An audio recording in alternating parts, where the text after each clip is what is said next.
Hey guys, Andy again, Spoken Label. Reading time with my friends here, Andrew and Pat Summer.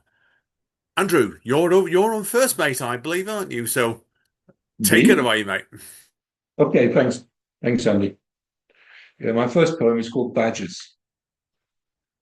Pines grow old, binding soft sand with wizened roots, where warm red sandstone breaks in a crumbling cliff, where gnat clouds hang swirling, buoyant in humid air, golden lit in long summer evening rays of summer sun, where birds in treetops ring poignant final notes in haze-washed green that fades layered to bleached distances of land and eastern sky, where night rises from deep hollows, drowning long shadows of cows feasting in a lake of meadow, where among the unstirred spice of pines hang vapours of crushed grass and the sickly scent of rowan blossom.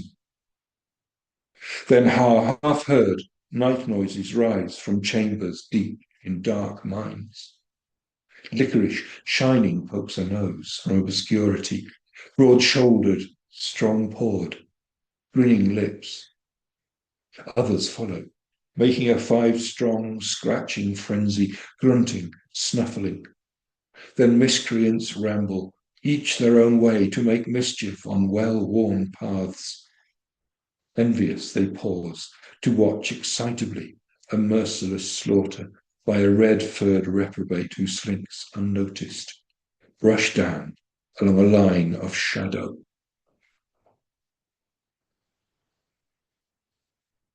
My first poem is called A Loveliness of Ladybirds. Ladybirds on pin legs scuttle towards windows, gather in corners, bright paint globules or droplets of blood defying gravity. Small bodies huddle in scrums, their kit pristine and gleaming. Formation crawlers creating poppy petals for Remembrance Day. In igloos of scarlet whispering, they speak of sunshine and flame, until dreams can safely turn to springtime green again.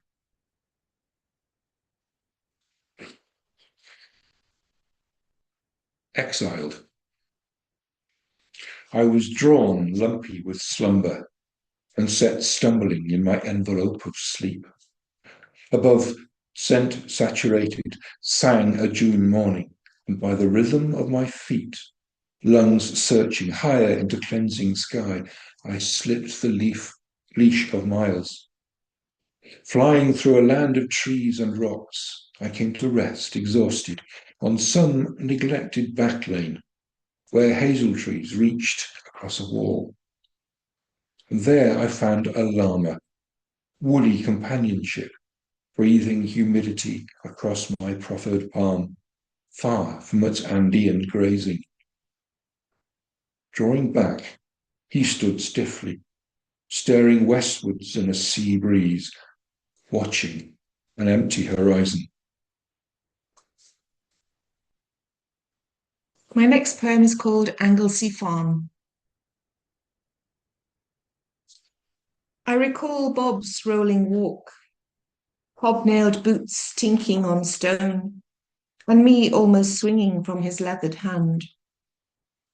Funny couple we were, stumbling the length of dock and mayweed to fetch home cows, slow swaying on trampled paths. Cattle sailed, a quiet flotilla, through sycamore shade, grass breath mingling with meadow-sweet verges to melt on the waves of evening. In Olwen's kitchen, the range's flames caressed aching backs and limbs, eased sighing towards conversation. But look now how limestone is rendered candy floss pink, and designer dogs' pretty pace in runs on the yard. Must have chimenea, patio, decking, smother memories of roses, while brambles creep to scratch rage at the sky. Gateposts are graced with concrete lions, and tarmac spews like treacle over ridge and hump, as if to level history. Strange, then, that another summer's breeze can recall old Meg, the sheepdog, and Olwen offering the final slice of bread. Shaman, inspired by a painting by Nye Nyman. Starved of food and cleansed by spirit, her commanding wisdom strives to focus, to draw sustenance from nature. In the palm of her hand are soil, moss, lichen, trees, creatures, gripped by fear, struggle, death.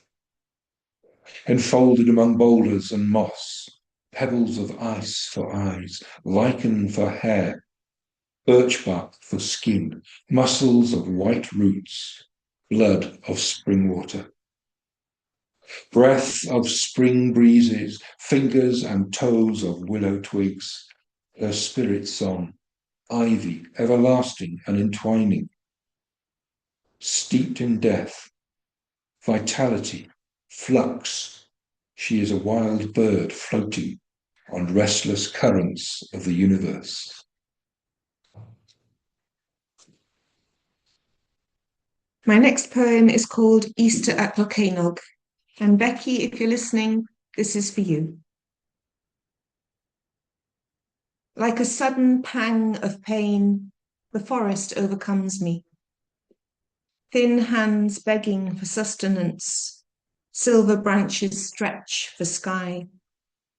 Buds break from bark, small and raw, strain for meagre light, green filtered by lichen, moss, and shadow. But as nuthatches shout survival from skeleton twigs, and woodpeckers beat out nature's quickening pulse, I know the pain that engulfs me, that pervades the air, is a kind of victory, a re-envisioning of self, a conscious resurrection from winter's long and desperate dark.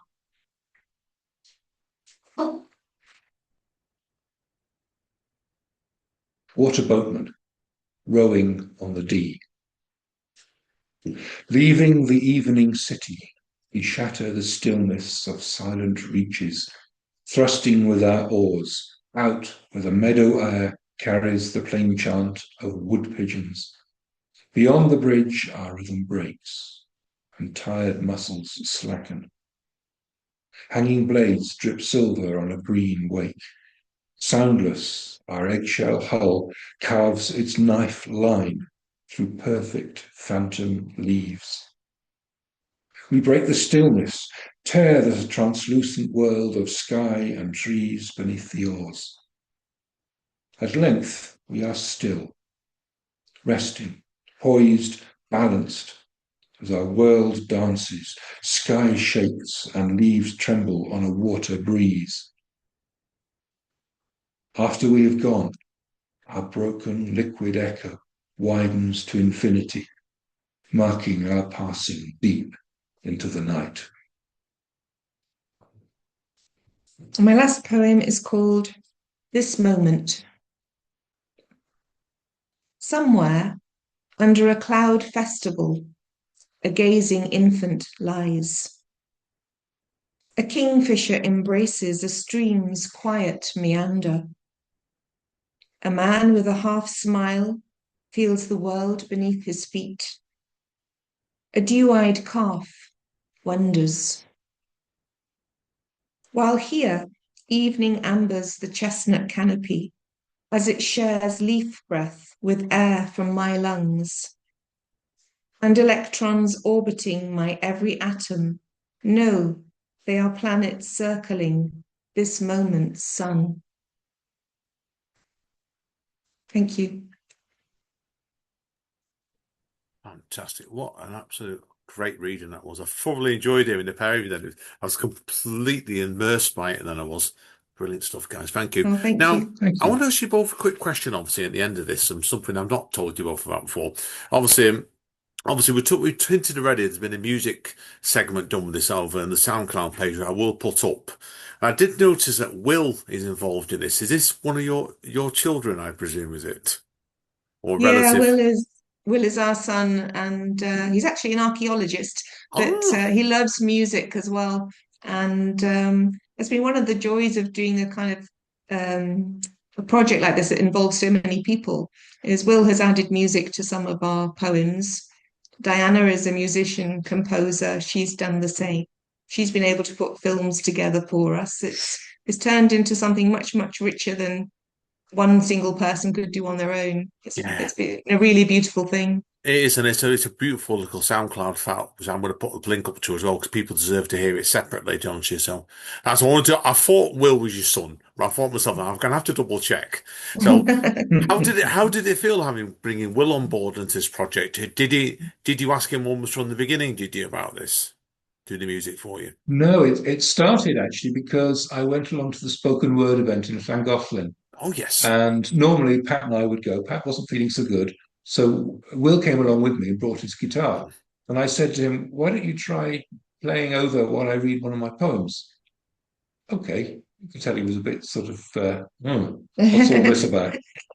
But actually, when he did it, it was lovely. And what was so nice was that it got a positive response from everybody in the room.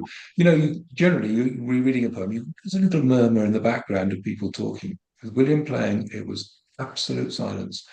And it added an extra dimension that was so lovely. So we then thought, well, we must continue with this and try it more. So he came in on the other things as well, the recordings, which was wonderful, wasn't Yeah, he composes quite a lot, so it was nice to get him involved. No, brilliant. It really adds something to it. It gives you that really sort of it? family feel, even like if it's not family by blood, it's still family by friends. And the full, as I meant the Mm. book, it feels like a full burst of love to me. And that's why I think I've been a pleasure Oh, having you That's both kind. on today. So I want to thank you both again for it today. Absolutely, thoroughly enjoyed this. well, thank you, Andy. It's been Yeah, a pleasure. yeah, really enjoyed it. Great to meet you. Let's hope for a book two then. I am nature book two someday, definitely. So I'd love to get the four of you on again, and definitely. So please keep in touch. Okay, Yeah, Thank folks. you. That's it for thank today. you. Thank you again, guys. Now, as Don Callis over at AEW Wrestling says, stay safe and stay over. And we will see you all next time.